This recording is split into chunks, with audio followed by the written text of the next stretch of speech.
నా అభిమానులు అయితే మేము నాకు ఇవ్వడం ఇంకా నాలో కసిని పెంచింది. సో అంతే అంటున్నాను, అందుకే అన్నాను నా 2 innings ఇక్కడ మొదలైనది. So thanks. మరి నేను నటించిన రకరకాల పాత్రలు అది మరి ప్రజలే దానికి ఆమోదం వేశారు. ప్రతి పాత్ర ఒక నాకే నాకు ఛాలెంజ్గా ఉండేది. నాకు ఎవరు ఛాలెంజ్ కాదు, నా పాత్రే నాకు, ప్రతి పాత్ర ఛాలెంజ్ నాకు. ఆ ఛాలెంజ్లో నాకు నేనే అంతగా అంటాను, ఏంటి వీటికి అంతా తెలుసా అనుకుంటారు కొంతమంది నన్ను చూసి. నాకంటే తెలుసుకునేంత గొప్ప విద్య ఇంక వేరేది లేదని నేను అంటాను. అంటే నా గురించి నేనే తెలుసుకుంటున్నాను.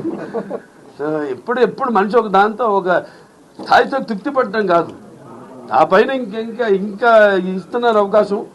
దాన్ని ఇంకా ఎలా మనల్ని మనం పదును పెట్టుకోవాలి అన్న ఒక తపన ఉండాలి.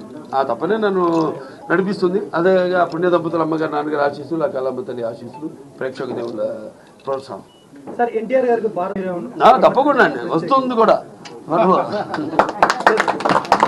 అదే అందరి కోరికమ్మా, అందరి కోరిక. అప్పటిదాకా అది వచ్చేదాకా కూడా నాకు ఈ పద్మభూషణ్ ఇవన్నీ నేను అంటాను కదా, ఇప్పుడు పదవులకు నేను అలంకారం ఇవ్వవు, కానీ పదవులు నాకు అలంకారం కాదని. రామారావుకి భారతరత్న వచ్చే వరకు అది రావాలని వస్తుంది తప్పకుండా, అది అలాగే ఉంటుంది. ఆకలి